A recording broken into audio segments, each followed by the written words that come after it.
안녕하세요. 반갑습니다. 직접 이렇게 얼굴 뵙고 가슴과 가슴을 나누면서 이야기를 해야 되는데 이렇게 온라인으로 이야기한다는 게 너무 이상하고 어떻게 다가갈지가 잘 모르겠어요.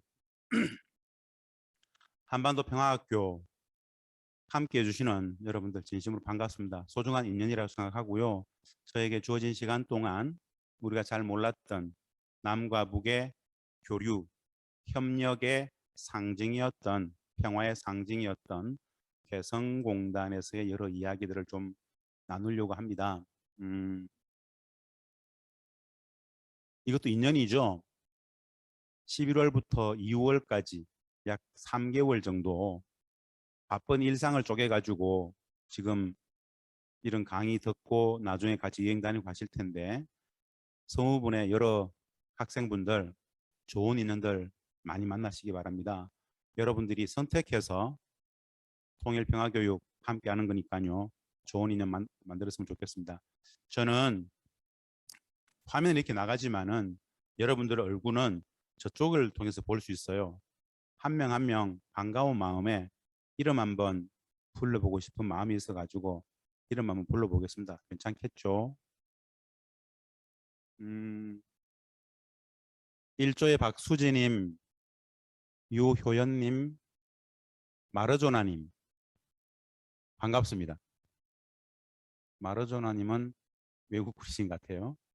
2조의 람님, 안중진님, 안녕하세요. 이영지님, 임서현님 반갑습니다. 제가 3조 아브로르존님, 오재민님 반갑습니다. 3조는 좀 두 분밖에 안 들어왔어요. 3조가 왜 이러나.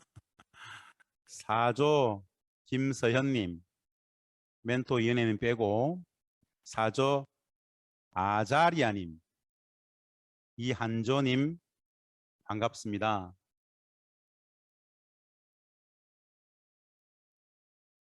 5조에 이찬범님, 호롤수랭님, 아르만님, 이한결님, 이정원님도 맞나요? 다들 반갑습니다. 한 분 한 분 제가 이름이라도 불러드려야 이 만남의 인연이 기억이 될까 싶어서 소중한 시간 이름을 한번 불러봤습니다. 저는 김진향이라고 합니다. 진향, 향기 한자를 쓰는데요. 조금 이상하죠?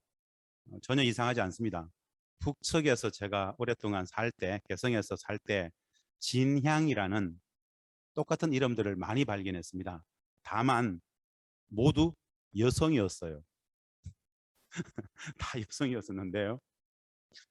예, 한번 이름을 부르면서 이렇게 인연들을 좀 소중히 갖고 있으면 좋겠습니다. 저는 이제 준비된 PPT 자료를 가지고 여러분들하고 이야기를 좀 나누고 싶은데요.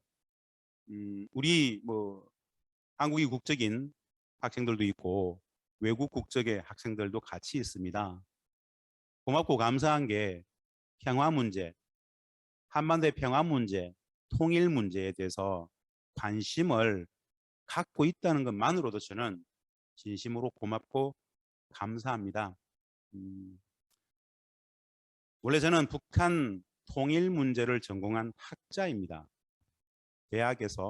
대학원에서 학생들을 가르쳤던 학자였습니다.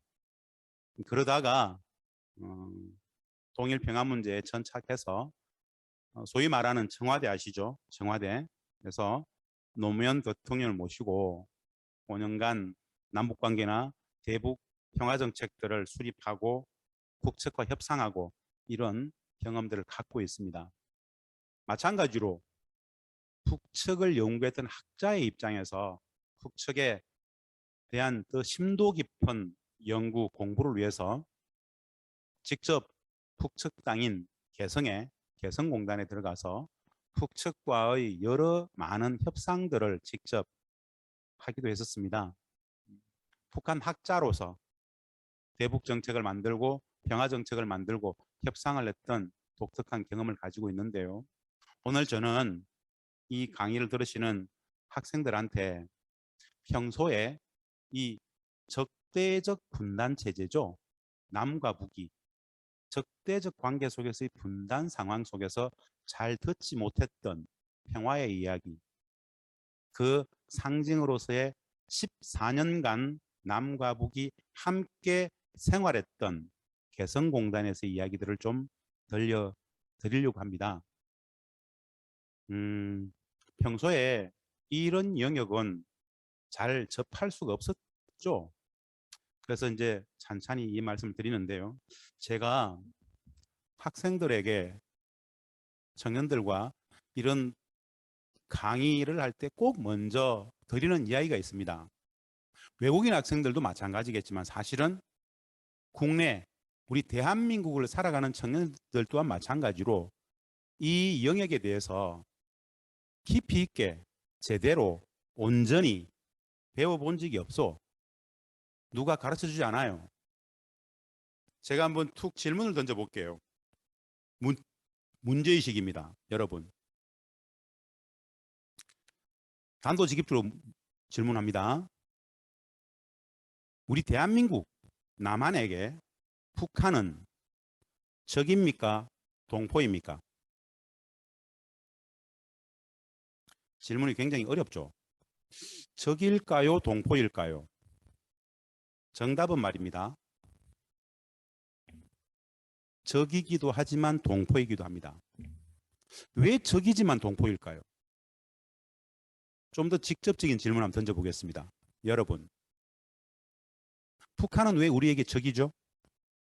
북이 우리에게 적인 이유가 무엇이죠? 이런 고민을 해본 적이 별로 없습니다. 늘 북은 적이라고 가르쳤잖아요.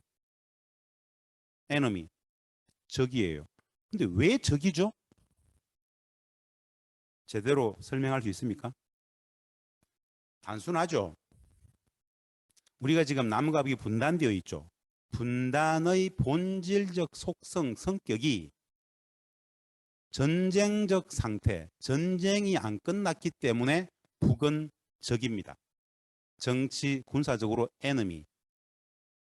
전쟁 상태이기 때문에 국제법적으로. 전쟁이 안 끝났기 때문에 적이죠. 그런데 우리 국가, 대한민국의 헌법 정신에는 평화와 통일이 헌법 정신으로 있어요. 수천 년 하나의 같은 공동체, 같은 가족, 같은 민족이에요. 그래서 동포라 그러잖아요. 동포는 동포인데 정치 군사적으로 적이죠.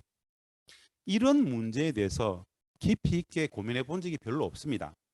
바로 통일 평화 교육의 부재 상태예요. 우리가 일상을 살아갈 때 태어났을 때 분단되어 있었죠, 여러분들. 여러분들의 부모님이 태어났을 때도 분단되어 있었습니다. 분단은 거의 70여 년이 넘었죠. 여러분들 혹시 늘 일상을 살아가는데 남과 북이 분단되어 있어요. 근데 왜 분단되었는지 제대로 배워본 적 있나요? 잘 안 가르치죠. 분단 체제가 통일 교육을 잘 하지 않았다는 이야기입니다. 우리에서 오는 통일, 옛날에는 그런 이야기를 했었어요. 요즘은 통일 그러면 식상하지 않습니까? 굳이 할 필요 있을까요? 그걸 왜 할까요? 이런 문제의식 자체에 대해서 배워본 적이 없어요. 왜냐하면 여러분, 거대한 문제제기를 하나 합니다. 분단은 체제적으로 통일 교육을 하지 않습니다. 무슨 교육을 할까요? 분단 교육을 합니다. 당연히 분단은 체제적으로 분단이 유지되고 확대 심화될 수 있는 분단 체제 교육을 하죠.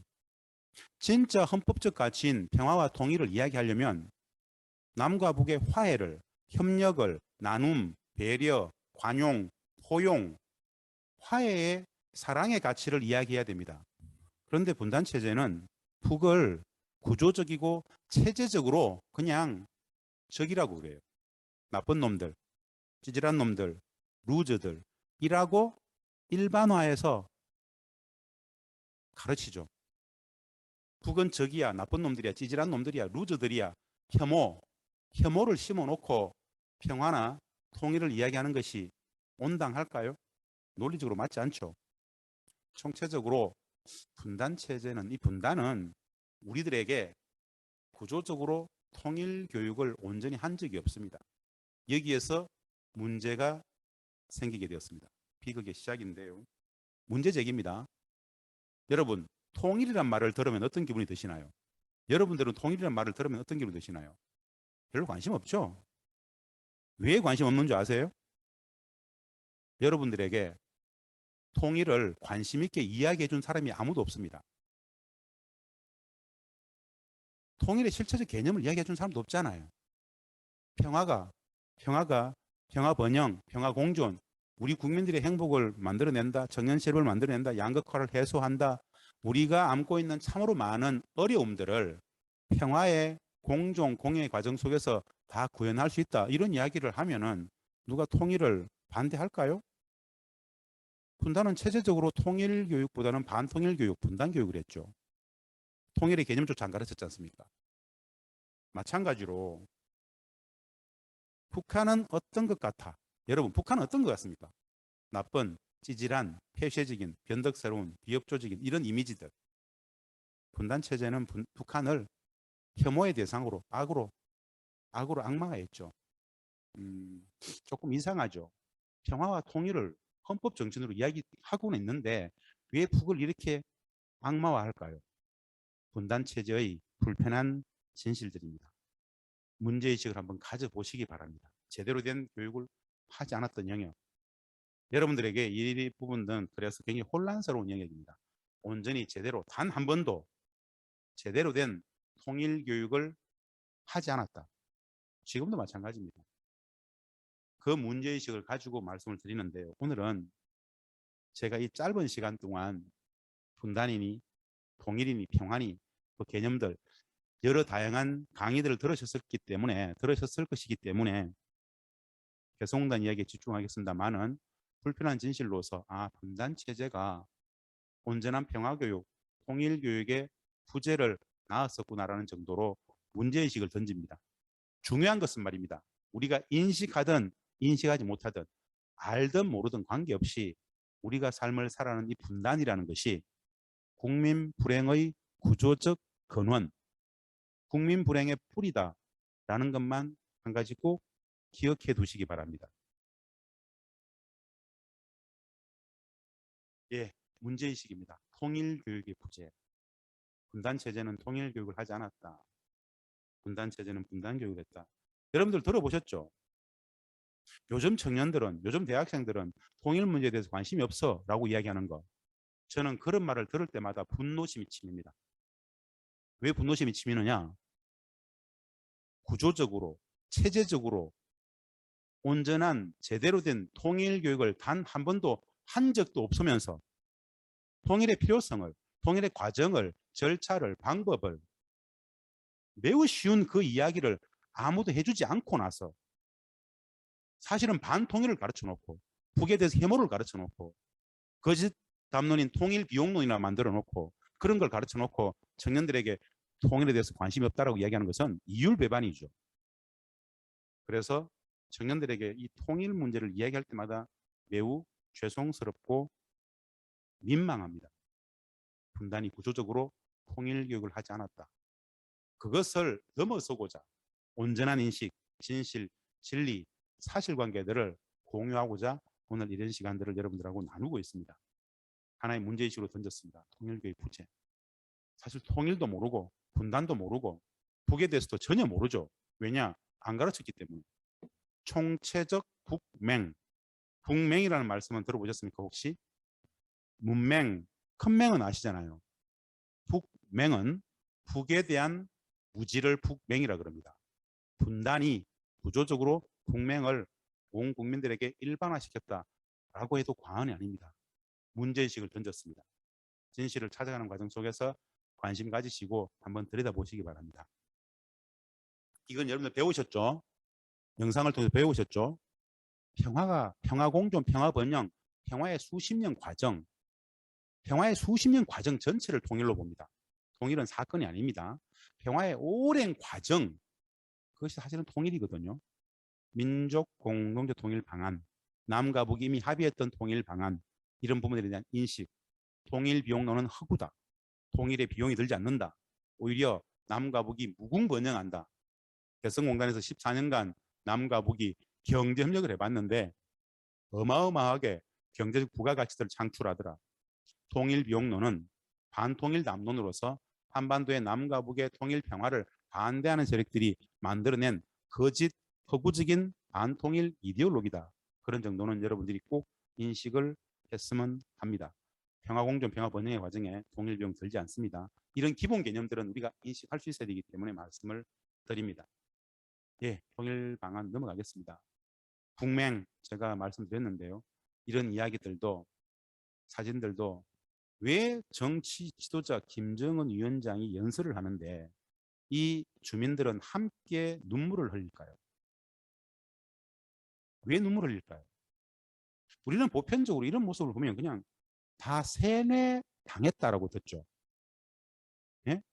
그렇게 얘기 듣잖아요. 자기들이 지도자 김정은 위원장이 연설을 하는데 그 연설을 듣는 북측의 주민들이 함께 울어요. 완전히 세뇌됐다고 이야기를 하죠.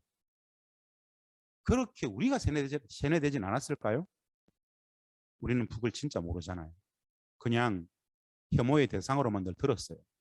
한 번도 제대로 만나보지도 못하고 대화도 못 해보고 나쁘다 나쁘다 나쁘다 악이야 악이야 악이야. 그런데 남과 북이 구조적으로 함께 지냈던 14년 개성공단의 경험은 이 많은 것들을 설명하게 했습니다. 그 이야기를 나누겠습니다. 네, 제가 좋아하는 경구입니다. 유일한 선은 알미요, 유일한 악은 무지다. 제가 군대에 있을 때 적대적 분단 체제 전쟁 상황 속에서 늘 가르치는 게 있죠. 북은 적이다라고 가르치죠. 그 경험을 가지고 북에 가서 생활하면서 많은 사람들 만나면서 이 사람 저 사람 진짜 오랫동안 토론해 보면서 내가 진짜 많이 교육받았던 북한은 진짜 어디에 있지? 참 많은 시간들을 번민했었습니다. 이 소크라테스 경구는요, 제가 거꾸로 읽습니다. 항상 알미 선입니다. 무지가 악입니다. 근데 구조적으로 안 가르쳐줘서 몰랐을 뿐인데, 그래서 우리는 무지한데 나의 이 무지, 우리의 이 무지가 악이 될 수도 있습니다. 라는 살떨리는 문제의식으로서 평화의 문제에 대해서 관심을 가져주시기를 진심으로 바랍니다. 이 책은 추천받으셨을 것이고요. 북맹을 넘어가기 위해서 제대로 된 북한을 이야기하기 위해서 써봤던 책입니다.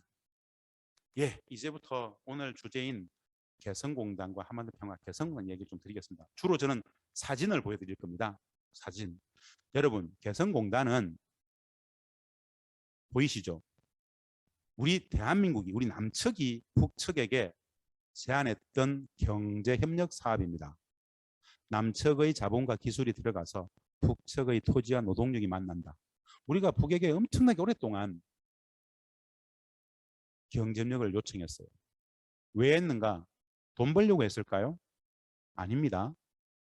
우선 개성공단 남북경협의 우선 가치는, 첫 번째 가치는 우리 분단이 뭡니까? 전쟁 상태 속에서 서로 적이잖아요. 적, 에너미잖아요. 에너미이기 때문에 서로 욕만 했단 말입니다. 이 불신을, 적대를 넘어가고 신뢰를 구축하기 위해서, 한마디로 평화를 구조적으로 만들어 보기 위해서 서로가 서로 알아야 되지 않겠어요? 한두 번 뭐 만나가지고 알 수 있겠습니까? 구조적으로 서로를 이해할 수 있는 공간, 경제 협력을 통해서 신뢰 구축하고 평화를 제도화하자. 경협, 경제 협력을 통해서 함께 일하고 함께 공장 돌리고 함께 기업을 운영하면서 서로가 서로를 배워가자. 친해지자. 그 시간이 길면 길수록 평화는, 통일은 빨라질 것이야. 그래서 신뢰를 구축하기 위해서 경제협력을 했습니다. 그래서 개성공단은 평화를 위한 경제협력이었습니다. 그런데 14년간 해보니까요, 평화를 위한 경제협력이 역으로 경제 번영을 엄청나게 담보였습니다. 즉, 개성공단에서 우리 남측의 기업들이 상상할 수 없을 만큼 돈을 벌었어요. 한마디로 대한민국의 기업들이 전 세계에서 가장 많은 돈을 벌 수 있는 공간, 개성공단, 즉 북측입니다. 그런 게 왜 가능했을까요? 잘 모르죠. 들어본 바가 없죠. 지금 여러분들이 보시는 이 사진은 남과 북이 합의했던 전체 2천만 평의 20분의 1, 5%밖에 안 되는 1단계 100만 평의 모습입니다. 개성공단 1단계 100만 평을 2003년에 착공했어요. 2004년도에 첫 제품이 나오고 14년간 운영을 했습니다. 중요한 것은 우리가 북측을 설득해서 하자고 했다라는 것. 북측은 최초에 우리가 개성공단 남북 경협을 하자 그랬을 때 조금 시니컬하게 반응했습니다. 어떻게 반응했느냐? 최소한 전쟁 상태는 끝내야 되지 않겠냐? 휴전협정, 즉 전쟁을 쉬는 협정을 맺었잖아요.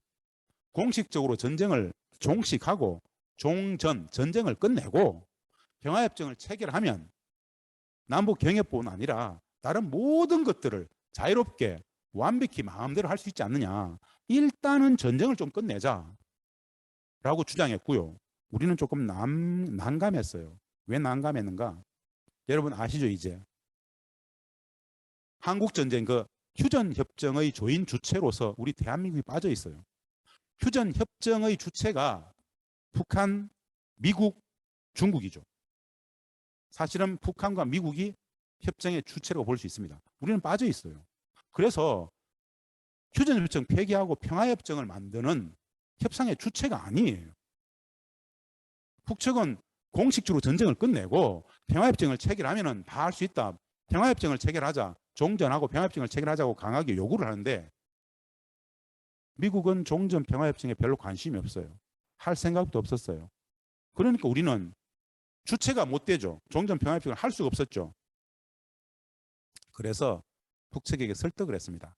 지금 당장 미국이 종전 평화협정에 관심이 없다.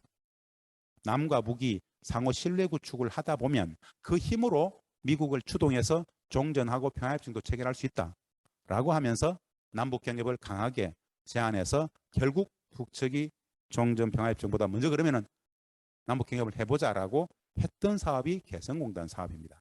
우리가 먼저 제안했다라는 것 꼭 기억해 주십시오. 여러분, 북맹과 관련해서 우리가 잘 모르는 한 가지 제가 꼭 말씀드릴게요. 저는 당시 이 개성공단을 만들 때 청와대에서 남북관계국장, 즉 여러분 들어보셨습니까? 국가안전보장회의 NSC 전략기획실 담당관이었습니다. 남북관계국장이었어요. 초기에 개성공단을 할 때 남과 북의 협상, 그 협상의 지휘부 컨트롤타워에 참여하고 있었습니다. 우리 사회가 국민들이 매우 오해하고 있는 한 가지가 있어요. 뭐냐 그게 북측이 개성공단을 한 이유, 남북 경협을 한 이유, 이 개성공단을 하게 된 이유와 관련해서 많은 오해, 왜곡, 거짓들이 우리 사회에 난무해요. 여러분들한테 한번 툭 던져볼게요. 여러분들이 듣기에 한 번이라도 들어보기에 북측이 개성공단을 한 이유로서 가장 많이 들었던 이유가 뭡니까? 아마도 10중 8구 달러박스, 외화벌이, 즉 돈을 벌기 위해서 북측이 개성공단을 했다라고 들으셨을 거예요. 맞죠? 최소한 그것은 거짓말입니다. 왜곡이고 오도예요. 잘못된 정보예요. 북측은 돈을 벌기 위해서 개성공단을 하지 않았습니다. 북측이 개성공단을 돈 때문에 하지 않았다라는 이야기 두 가지 논거가 있어요. 저는 협상의 주체였기 때문에 이 말씀을 공유하는 겁니다. 여러분들 지금 보시는 이 1단계 100만 평이 있죠. 원래 이 땅은 북측의 서부전선, 이 군사분계선 MDL로부터 직선거리로 4km밖에 안 돼요. 비무장지대로부터 2km, 3km밖에 안 됩니다. 북측의 서부전선의 주력 군부대였던 6사단, 64기갑사단, 62포병여단, 6만의 군병력이 주둔하고 있었던 군사기지, 군부대였습니다. 그 군부대, 군사기지의 6만의 병력과 무기들을 북측의 송악산 후방 북측으로 10에서 약 15km를 군대를 물리고 약 2년간 물렸습니다. 군사기지 군부대의 위치에다가 남측의 기업들을 받은 게 바로 개성공단 사업입니다. 북이 개성공단을 돈 때문에 하지 않았다. 즉 김정일 국방위원장 시기의 이야기입니다. 2003년, 4년 협상 과정을 제가 소개시켜 드리는 건데요. 돈 때문에 하지 않았다라는 논거 두 가지는 땅값과 북측 노동자들의 임금 협상에서 나타났습니다. 첫 번째, 땅값. 북측은 우리에게 2천만 평을 거의 공짜로 내놓았습니다. 공짜로. 거의 공짜입니다. 당시에 정부는 북측으로부터 1단계 100만 평을 먼저 받아가지고 분양을 했어요. 기반시설 닦고 공장 부지 평당 14만 9천 원, 상업 용지 평당 45만 원, 100% 분양이 다 끝났어요. 평균 경쟁률 3대1, 100% 분양 다 됐습니다. 공장 부지는 평당 14만 9천 원, 상업 용지는 45만 원 했는데 분양 다 끝나고 나서 우리가 북측에다가 땅의 원주인이 북측이잖아요. 북측에게 물었어요. 토지값을 보상하겠다. 북측에다가 땅값을 주겠다 그랬어요. 북측은 이런 지하에 이렇게 얘기를 했어요. 우리는 개성공업지구를 6.15 공동선언의 정신에 입각하여 북과 남의 평화의 제도화를 위해서 특혜적 조치로서 내어놓았습니다. 그냥 쓰시면 됩니다. 라고 얘기했어요. 공짜로 쓰라는 거예요. 우리가 보편적으로 알고 있었던 달러 박스니 외화벌이니 이런 돈의 관점에서 북이 개성공단을 했다라면은 우리 남측의 분양 가격에 상응하는 돈을 달라고 요구했겠죠. 그러하지 않았다라는 겁니다. 6.15 공동선언, 북과 남의 평화의 제도화 이런 것을 위해서 남측의 기업들을 받고자 했다라는 사실 첫 번째 논거입니다. 물론 나중에 우리가 돈을 보상을 하긴 했습니다. 1제곱미터당 1달러 상징적 수준에서 주긴 줬습니다. 1제곱미터당 1달러 거의 공짜로 내놨다고 보시면 되겠습니다. 두 번째, 북측이 개성공단을 돈의 관점, 달러박스 이런 돈을 벌기 위해서 하지 않았다라는 두 번째 논거는 북측 노동자들의 임금 협상 과정에서 나타났습니다. 여기에 들어간 우리 남측의 기업들은 북측 노동자들한테 얼마를 줘야 되는지 몰랐죠. 가장 초미의 관심사, 가장 관심이 컸던 게 북측 노동자들의 임금 수준을 얼마에 협상하는가였어요. 그 협상에 정부 차원에서 우리가 들어갔습니다. 당시에 2004년 3월 협상인데요. 이게 우리 기업들은 북측에게 한 달에 달러 기준으로 약 100에서 250달러 한화로 우리 돈으로 10에서 25만 원 사이를 보고 있었어요. 한 100달러 정도를 제한하고 250달러 안쪽 월 한 달 그 정도 줄 수 있으면 성공한다고 봤습니다. 기업들은 어떤 기업은 100에서 150달러를 줄 수 있다. 어떤 기업은 200달러를 줄 수 있다. 다양했어요. 근데 전체 5만 5천 명 북측 노동자들의 기본 임금은 다 똑같아야 됩니다. 더 주고 덜 주고가 안 돼요. 다 똑같이 주는 거예요. 그래서 전체 5만 5천 명 노동자 전체의 기본 임금 협상이 그만큼 중요했습니다. 그래서 우리 협상은 전술이 이랬어요. 전략이. 100달러를 월 100달러를 주겠다고 이야기하고 북측이 한 3, 400달러를 제한하면 200달러 안쪽으로만 타결하면 된다라고 봤습니다. 그래서 우리는 100달러를 제한했어요. 한 달에 100달러를 줄 수 있다. 한화로 10만 원 정도 줄 수 있다 그랬어요. 북측은 그 제안을 받아 가지고 우리한테 답변을 했어요. 어떻게 이야기를 했는가? 이게 북측 김정일 국방위원장의 특별 지시입니다. 그대로 읽었어요. 아까 얘기했던 그 내용이 있죠. 자기 공화국이라고 그러죠. 조선민주주의인민공화국은 개성공업지구를 6.15 공동선언의 정신에 입각하여 북과 남의 평화의 제도화를 위해서 특혜적 조치를 내어놨다. 이렇게 얘기하면서 50불이면 된다 그랬었어요. 50불, 50달러. 우리가 100달러를 줄 수 있다고 이야기를 하는데 북측은 오히려 50달러면 되겠다고 이야기했단 말입니다. 50달러면 여러분 얼마죠? 한 달에 50달러면 5만 원. 참 감사한 일이죠. 우리 기업들 입장에서는 그만큼 좋은 일이 없습니다. 한 달에 50달러. 50달러가 기본 임금이에요. 그래서 2004년 12월 그때 연말 결산을 했습니다. 2004년 12월 기준으로 북측 노동자들이 한 달에 총액 실질 임금을 얼마를 받아갔는가? 50달러 기본 임금에 연장 근무하고 야근하고 일요일 특근을 해가지고 평균 57달러, 우리 한화로 63,000원을 받아갔어요. 한 달 임금이 63,000원이었어요. 여러분 이해되세요? 일당도 아닌 한 달 급료를 63,000원에 받았다. 왜 우리가 100불을 제안했을 때 그들은 50불이면 된다고 이야기했을까요?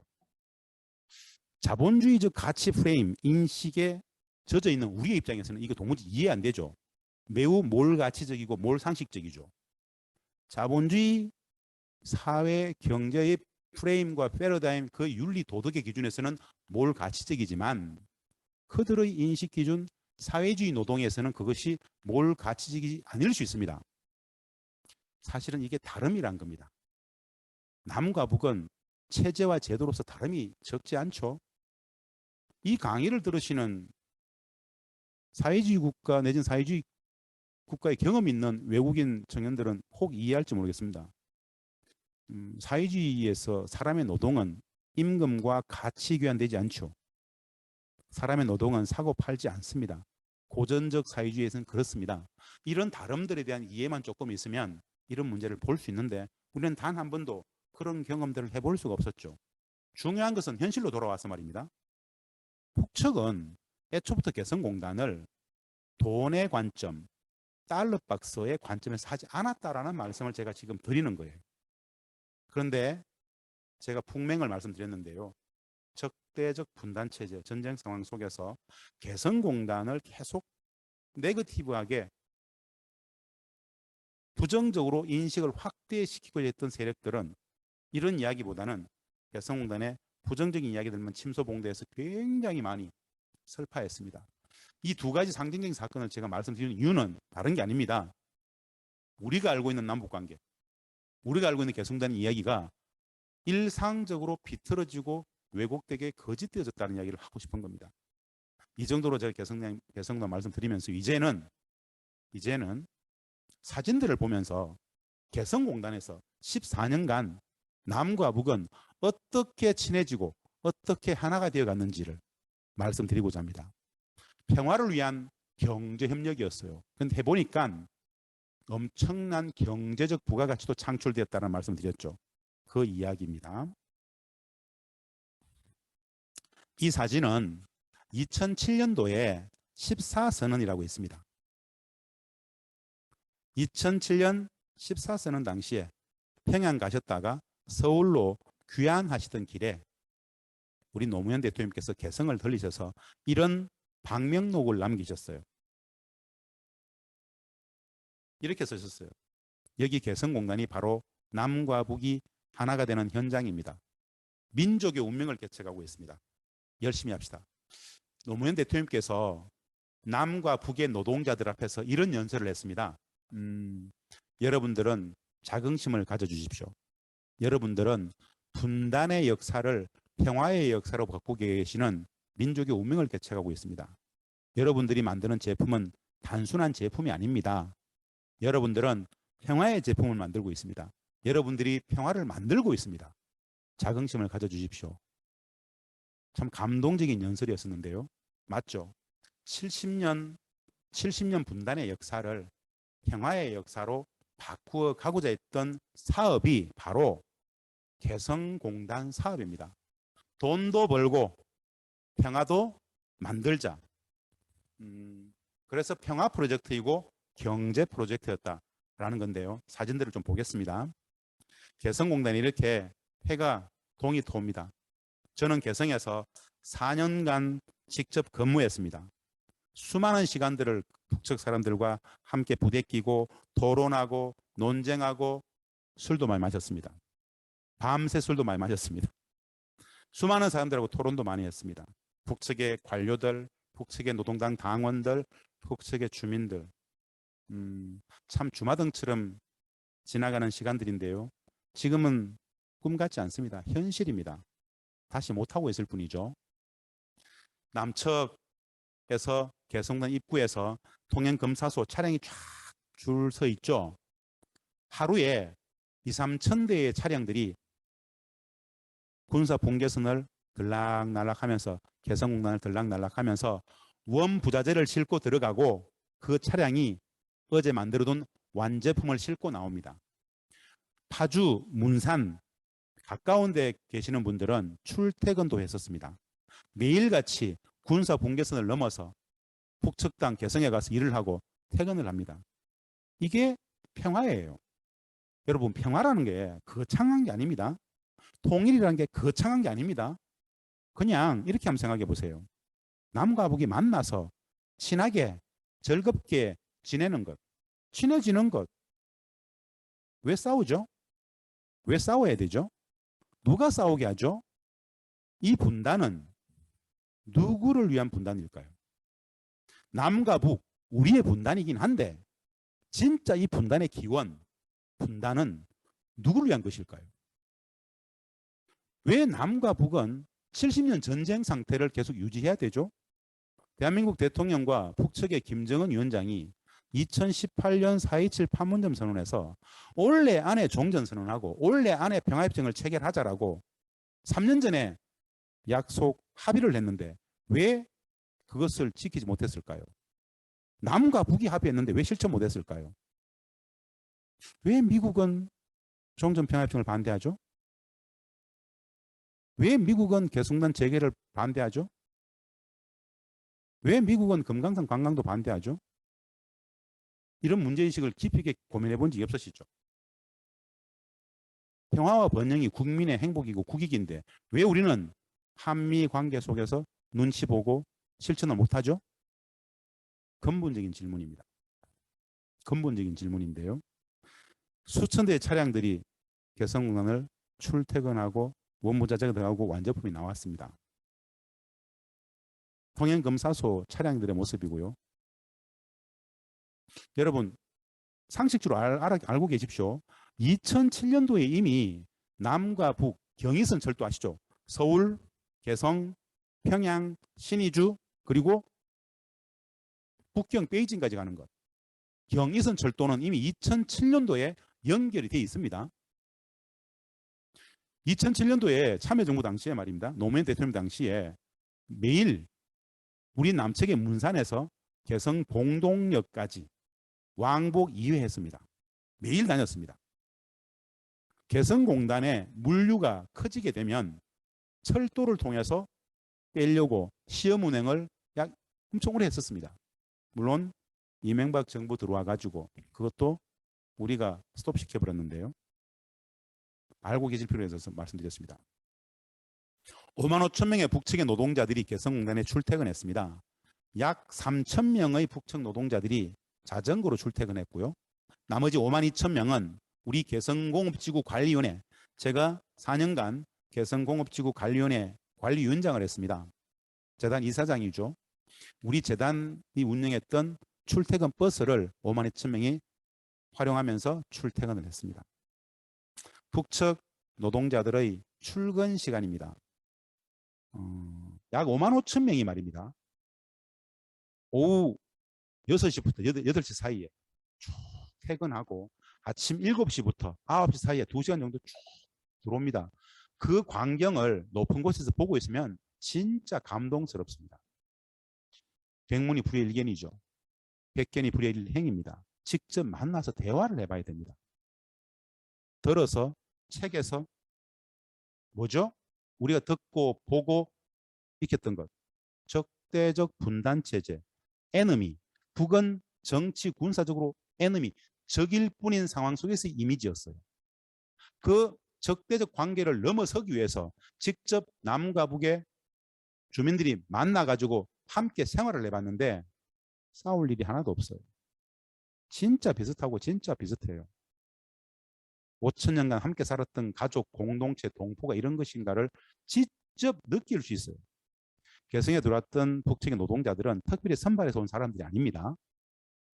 개성시, 개풍군, 장풍군, 판문군 일대 대부분의 노동자들, 대부분의 주민들이 다 들어와 있었어요. 특별히 선발하고 자시고 할 게 없었어요. 우리 기업들은 무조건 고용하려고 했어요. 한 명이라도 고용하면 할수록 돈이라고 생각했기 때문에. 이 말씀을 제가 왜 드리는가? 저는 개성공단에서 4년간 대북 협상을 전담했습니다. 현장에서. 제가 북측 노동자들의 인력 공급을 담당지는 책임자였어요. 우리 기업에. 현장을 나가서 모집한단 말입니다.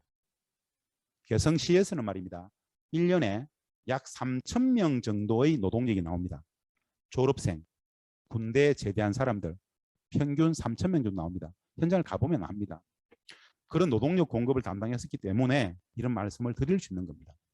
자, 이 회사는 3,000명이 있었던 신발 회사입니다.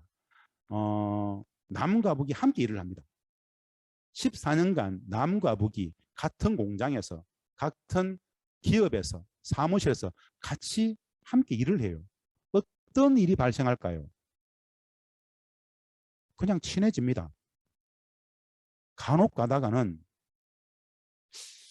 뭐 있어서는 안 될 일이지만 말입니다. 사귀기도 합니다. 상상이 되세요? 개성에서 남북의 청춘들이 호감을 가지고 썸을 타고 옆에서 만류도 안 될 정도로 사랑을 해버립니다. 이거 우야만 좋죠? 냅두면 된단 말입니다. 개성에 들어갔던 남측의 주재원들이 북에 대해서 알고 갔을까요? 아니에요. 남측 본사에서 개성지사에 인사발령 내면은 가야 되는 거예요. 처음엔 다들 가기 싫어해요. 두려워하고 경계감도 있죠. 근데 가서는 어떻게 된 줄 아세요? 나오기 싫어해요. 이상하지 않아요? 우리 보편적인 국민들의 눈높이 인식에 개성공단 그러면 굉장히 부정적입니다. 골치 아프고 네거티브하죠. 근데 개성에 근무했던 남측 주재원들은 말입니다. 지금도 거의 100% 개성이 열리면 제일 먼저 들어가겠다 그래요. 이 인식의 괴리가 뭘까요? 우리가 몰라도 너무 모르는 북측 사회, 북측 사람들 이야기예요. 이걸 어떻게 다 말로 표현할 수 있을까요? 책, 이론 그런 거 말고요. 직접 가슴과 가슴을 대하고 체험적으로 사람과 사람의 기가 흐르는 과정에서 호감이, 정이, 북측 사람들은 보편적으로 정이 많습니다. 보편적으로 눈물이 많습니다. 보편적으로 윤리, 도덕, 사람에 대한 배려, 이타심, 공동체에 대한 헌신, 희생정신 이런 게 굉장히 강합니다. 한마디로 보편적으로 우리 기준에서는 매우 순수하고 맑고 착합니다. 자기 계산을 잘 하지 않아요. 계산된 행위를 잘 하지 않습니다. 마음을 있는 그대로 다 내놓습니다. 남측 사람들이 북측 사람들을 직접 만나서 대화하고 지내다 보면은 그렇게 친해질 수밖에 없어요. 이런 건 제가 말로 해서 될 문제가 아닙니다. 기회가 되면 꼭 한번 진지하게 북측 사람들하고 이야기해 보기를 바랍니다.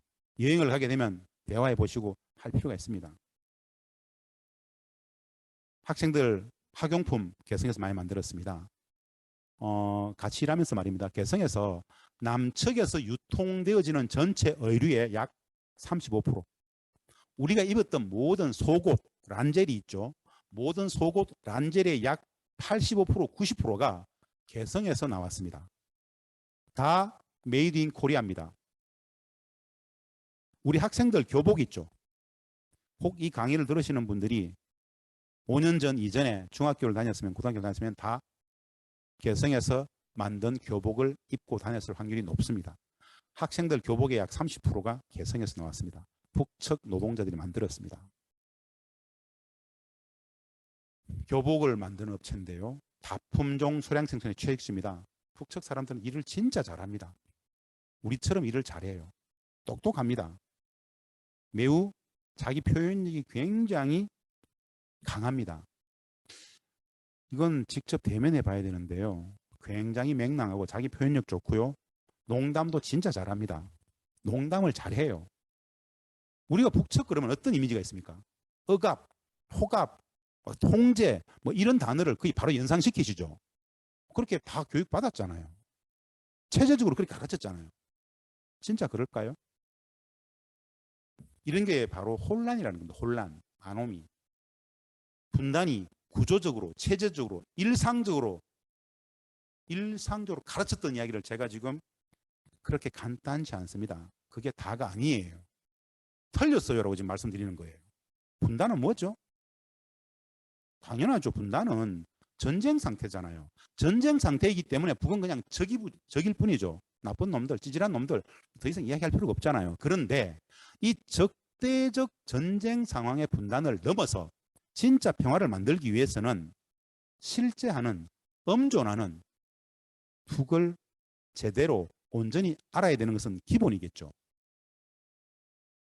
우리가 북의 실체를 잘못 알고 있다고 판단하면 어떻게 됩니까? 상황 판단이 다 틀리게 되는 겁니다. 이런 질문을 또 던져보겠습니다, 여러분. 북은 70년 전쟁 상태인 이 한국 전쟁의 실질적 협정의 주체가 미국과 북한이잖아요. 북한은 말입니다. 미국과의 이 전쟁 상태를 계속 유지하기를 바랄까요? 끝내기를 바랄까요? 고민해 본 적 있습니까? 맞아요. 북은 미국에게 수십 년간 제발 종전하고 평화협정을 체결하자라고, 제발 좀 적대 끝내자고, 전쟁 좀 끝내자고, 제발 전쟁 끝내달라고 얘기했었어요. 미국은 들어줄 생각이 없어요. 이게 분단의 본질이에요. 우리는 적대적 분단체 속에서 그런 이야기는 절대 하지 않았죠. 최소한 전쟁은 끝내야 되는 거 아닙니까? 전 세계에서 이 땅만이 70년간 국제법적으로 전쟁 상태를 유지하고 있어요. 한 번도 생각해 보지 않았을 거예요. 우리는 전쟁 그러면은 늘 중동, 아프가니스탄 뭐 이런 것만 생각하죠. 이스라엘, 시리아 아닙니다. 전 세계에서 국제법적으로 일상적으로 전쟁이 안 끝난 땅이 바로 이 한반도예요. 최소한 5천만, 8천만 국민들이 전쟁은 끝내야 되는 거 아닙니까? 왜 전쟁을 안 끝내죠? 그런 문제의식 자체를 가져본 적이 없죠. 최근에 문재인 대통령께서 종전선언을 유엔에서 계속 이야기하고 남북이 합의니까 실천하겠다고, 미국에 대해서 종전선언 해야 되겠다고 계속 이야기하니까 미국은 지금 곤혹스럽죠. 전쟁을 끝내자니까 끝내는 거 맞기는 한데 끝내긴 싫고 난감한 상황이죠. 일각에서는 종전선언 무의미하다고 또 분단체질 얘기하는데, 이런 말도 안 되는 상황 깊이 있게 한번 성찰을 하고 문제의식을 가져볼 필요가 있습니다. 다시 개성단을 말씀드리겠습니다. 예, 오전 오후 10분씩 나와서 체조하는 모습입니다. 이 회사는 전자제품 업체입니다. 냉장고, 세탁기 여기 들어갔던 전자업체였고요. 북측 노동자들 점심 식사하는 모습입니다. 함께했던 남북 간의 이해 제고, 서로가 서로를 배우는 곳이에요.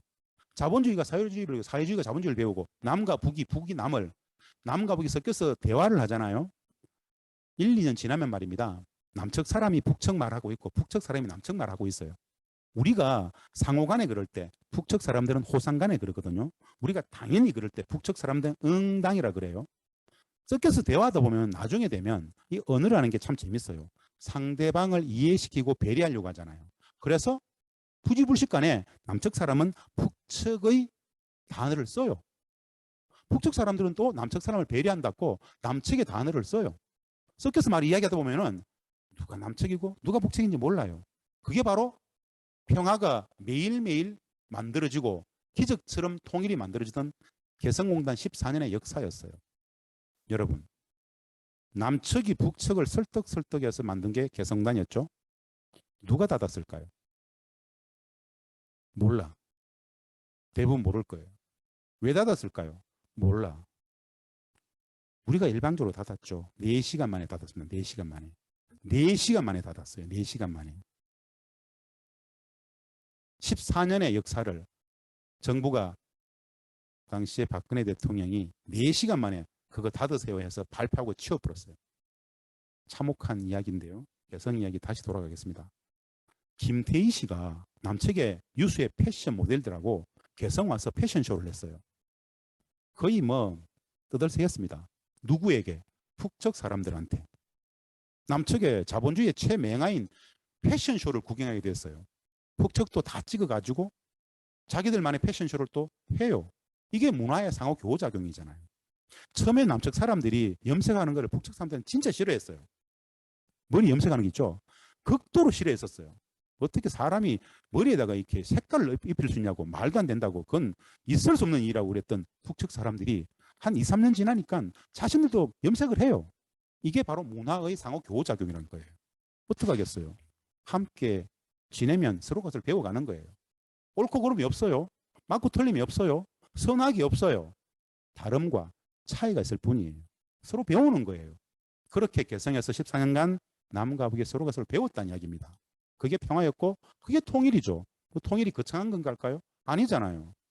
굳이 휴전선을 허물고 굳이 남과 북의 체제를 하나로 만들고 굳이 경제제도를 정치 권력을 하나로 만들어야 됩니까? 필요 없죠. 남과 북이 왔다 갔다 하고 서로 친하게 지내고 경쟁력도 하고 북측을 여행하고 같이 맛있는 거 나눠 먹고 밥 먹고 같이 결혼도 같이 하고 전 세계 모든 국가하고 다 국제 결혼 다 허용하면서 왜 북측하고 못합니까? 하면 되죠. 전쟁만 끝나면 국제법적으로 북이 적이 아닌 순간 전쟁만 끝나버리면 북이 적이 아니죠. 그러면 남북이 왜 결혼 못합니까? 하면 되죠. 이게 바로 평화이고 통일이에요. 거창한 게 아니에요. 그 당연한 이야기를 당연한 일을 못했던 70년 분단이 비정상이었다는 이야기를 드리고 싶은 겁니다. 제가 탁구를 좋아하거든요. 점심 때 참 많이 쳤어요. 여담삼아 말씀드립니다. 저는 개성에서 북측 직원들하고 탁구를 쳐가지고 져본 적이 없어요. 여담입니다. 저는 초등학교 때, 국민학교 때 탁구 선수였어요. 경북 도대표였습니다. 그래서 많이 쳤었습니다. 개성에서도 참 많이 쳤습니다. 배구하고 놀았던 시간들입니다. 체육대회를 합니다. 남과 북이 체육대회를 합니다. 친해지죠. 이 사진에 나와서 공 차는 사람이 바로 전대예요. 공만 차겠습니까? 북측 친구들하고 토요일 날 되면 공 잠시 차고 긴 시간 막걸리를 먹죠. 소주를 한잔 합니다. 맥주를 마십니다. 무슨 이야기 할까요? 어머니는 안 아프시나? 동생은 공부 잘하나? 너 와이프하고 뭐 싸웠다더니만 화해는 했나? 북측 사람들은 저한테 뭘 묻겠습니까? 북측 사람들의 남측 사람들에 대한 관심 중에 거의 100%는 한 가지입니다. 가족 이야기입니다. 이렇게 묻습니다. 저한테. 부장 선생님, 사모님은 아름다우십니까? 당연하지, 야. 곱다. 애들은 공부 잘합니까? 뭐 이런 이야기. 일상이죠. 이게 남과 북이 14년간 개성해서 만들었던 평화였고 통일이었어요. 뭐 거창한 게 필요하겠습니까? 서로가 서로의 안부를 묻고 가족을 걱정하고 월요일에 들어가서 얼싸안고 주말에 잘 지냈나? 동료잖아요. 직장의 동료. 그렇게 지냈던 14년이었습니다. 함께 공차고 함께 응원하고 함께 했던 시간들 14년이었어요. 제가 늘 정부를 대표해서 협상을 하던 모습입니다. 공식적으로 그런 기록이 있습니다. 대한민국에서 북측과 공식 협상을 가장 많이 한 사람. 북한 학자로서 북측에 가장 오랫동안 장기 체류했던 학자. 두 개의 타이틀을 갖고 있습니다. 저로서는 매우 고마운 경력이지만 사실 그렇기 때문에 소명도 큽니다. 우리가 모르는 북맹, 북에 대한 무지를 어떻게든 깨우쳐야 된다는 그런 좀 소명도 없지 않습니다. 늘 협상했던 모습인데요. 예, 이 군인들 아시죠? 김영철 씨인데요. TV에 자주 나옵니다. 이날은 저 기억납니다. 저 회사가 용인전자라는 회사인데요. 저 김영철 씨라든가 리성건 현 외무상이죠. 당시에 직전 조평통 위원장이기도 하고 이들이 여기 가서 저하고 뭘 이야기했냐면요. 한 가지만 물었어요. 어떻게 하면 회사의 생산성을 높일 수 있겠습니까? 이거를 저 군인들이 물어요. 그럼 기업의 저 공장장, 우리 남측 공장장이 전날 아마 그 얘기했을 거예요. 결근율을 좀 떨어뜨달라. 그거 말고 어떻게 제도적 보장을 하면은 이 기업이 돈을 더 벌 수 있겠냐. 뭐 이런 이야기를 했었어요. 상상이 되세요? 그게 남북이 평화로 가는 길이죠. 평화와 번영. 예, 그 시절의 이야기들입니다. 남과 북이 함께합니다. 이렇게 함께했던 우리 직원들, 사무실 동료들의 모습입니다. 점심 먹고 볕이 좋아가지고 밖에 나와가지고 사진 찍고 놀아요. 농담하고 남과 북이 섞여 있는데 아시겠어요? 함께 했던 시간들. 저게 일상이었어요. 14년간이었어요. 잊을 수가 없죠.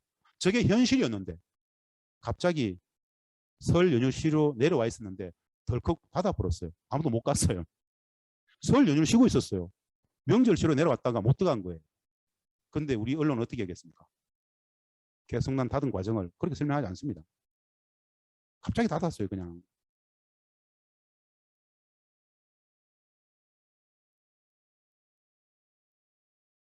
같이 생일 케이크를 자릅니다. 떡을 나눠 먹어요. 북측 사람들도 생일 되면 해피 버스데이 투 유 똑같은 노래를 불러요. 신기하지 않나요?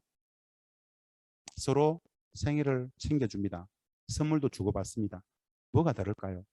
꾀죄죄, 헐벗고 굶주리는 진짜 말도 안 되는 혐오의 대상으로 늘 배웠던 그들이 우리보다 더욱 적극적으로 생일을 챙기고 마음을 챙기고 더 배려합니다. 우리는 좀 민망해집니다. 경계하고 두려워했던 그들이 오히려 더 그런 모습을 보면서 또 배우죠. 정, 사랑, 인간, 관계에 대해서 배웁니다. 몰라도 너무 몰랐던 북측. 여러분들한테 혹 이런 말들이 어떻게 들릴지 모르겠습니다만은 제가 늘 잘하는 얘기가 있습니다.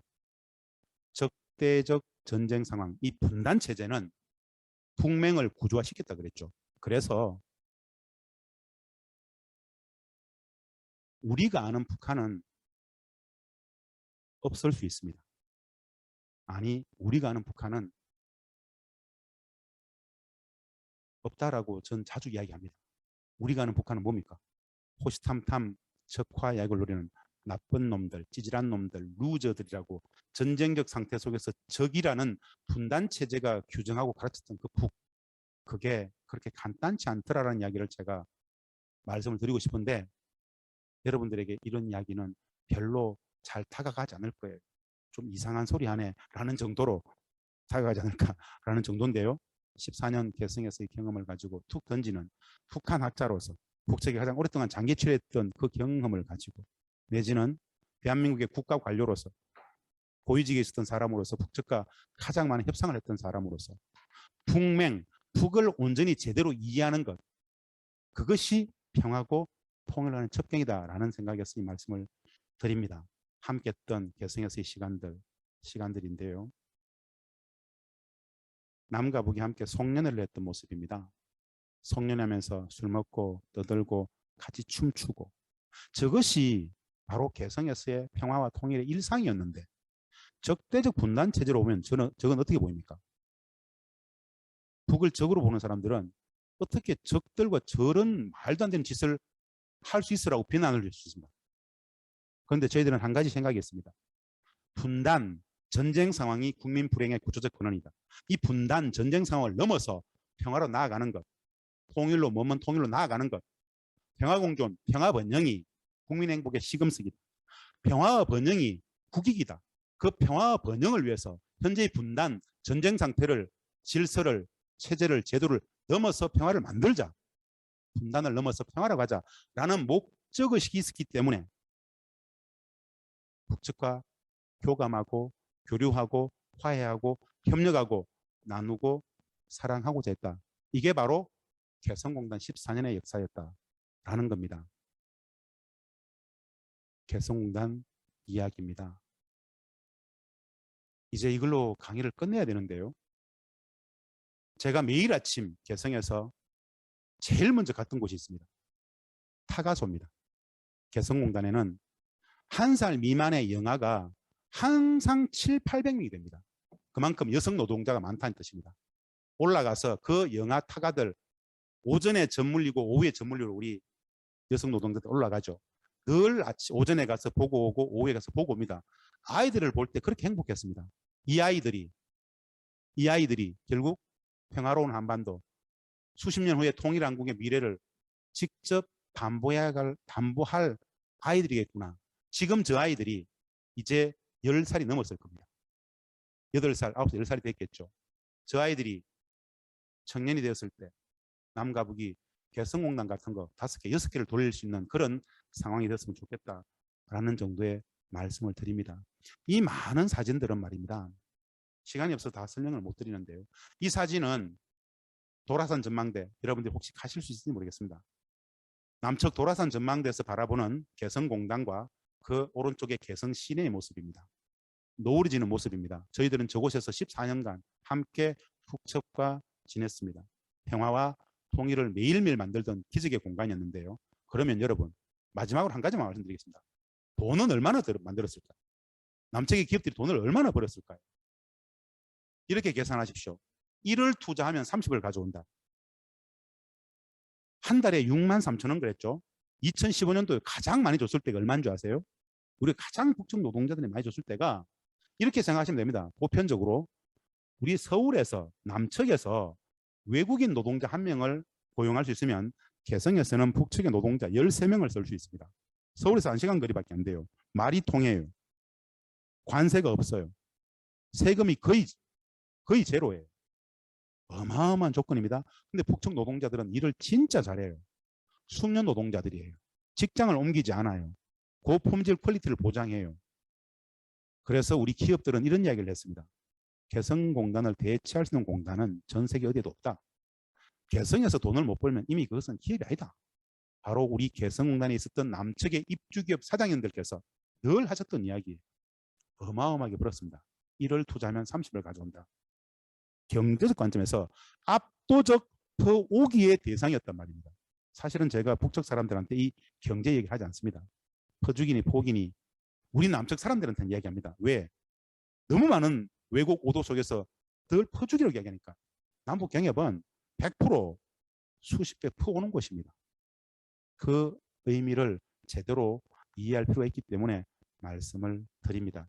이 많은 데이터들은 우리가 제가 개성공단 재단 이사장으로서 관리위원장으로 있으면서 기업들의 생산성을 다 조사해가지고 외국보다 얼마나 좋은지 압도적으로 개성공단의 경제적 가치가 엄청나다라는 것.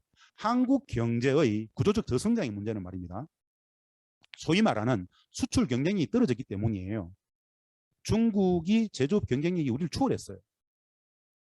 구조적으로 우리 한국 경제가 구조적 저성장의 문제나 양극화의 문제나 청년 실업의 문제나 이런 문제들을 진짜 극복하기 위해서는 단순합니다.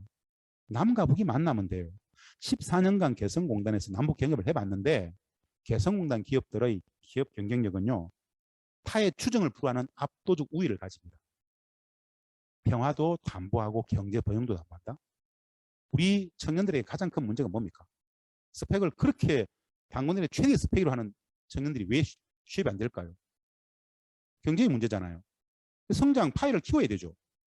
성장 파이를 키우기 위해서 물리적인 공간이 남북 경협이란 말입니다. 우리 국민이 행복해지는 공간, 평화와 번영을 만들 수 있는 실정적으로 체험적으로 이미 겪어본 공간, 남북 경협, 개성공단, 저런 개성공단이 2개, 3개, 4개가 되어가는 과정이 바로 국민이 행복해지는 평화와 번영의 과정입니다.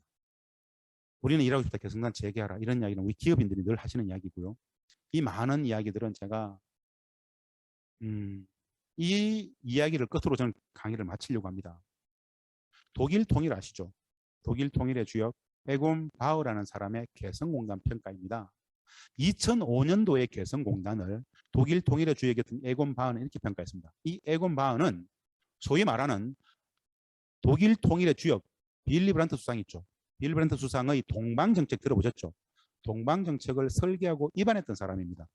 근데 이 사람이 개성공단을 이렇게 평가했어요. 다 보이시죠? 독일 통일의 주역인 에곤 바흐가 이렇게 극찬했던 남북 경협의 상징인 개성공단을 정작 우리 국민들은 잘 몰라요. 왜 그럴까요? 왜 분단체제는 구조적으로 이런 이야기들을 하지 않을까요? 왜 미국은 개성공단 재개를 이렇게 반대하죠? 왜 미국은 남북의 평화적 관계 제도를 왜 이렇게 회방 놓을까요? 국제정치는 자국의 국익이 절대선입니다. 자국의 국익이 절대선이에요. 자국의 국익을 위해서라면 전쟁도 하고 자국의 국익을 위해서라면 식민지도 삼고 자국의 국익을 위해서라면 분단도 시켜버리죠. 자국의 국익을 위해서라면. 그런데 이런 국익이 충돌하고 있어요. 그렇다면 우리는 우리 국익을 위해서 전쟁 상태를 끝내고 평화로 나아가는 것이 국민 행복으로 나가는 길이다 라는 정도의 말씀을 드리면서 그 이야기의 마무리, 지정학의 감옥을 지경에 받아갖고자 남북경협 재개와 관련된 이야기들을 마무리로 드립니다. 다들 짧은 시간에 너무 많은 이야기를 드리려고 하다 보니까는 말도 좀 빨랐는데요. 고맙고 감사합니다. 이것으로서 강의 마치겠습니다.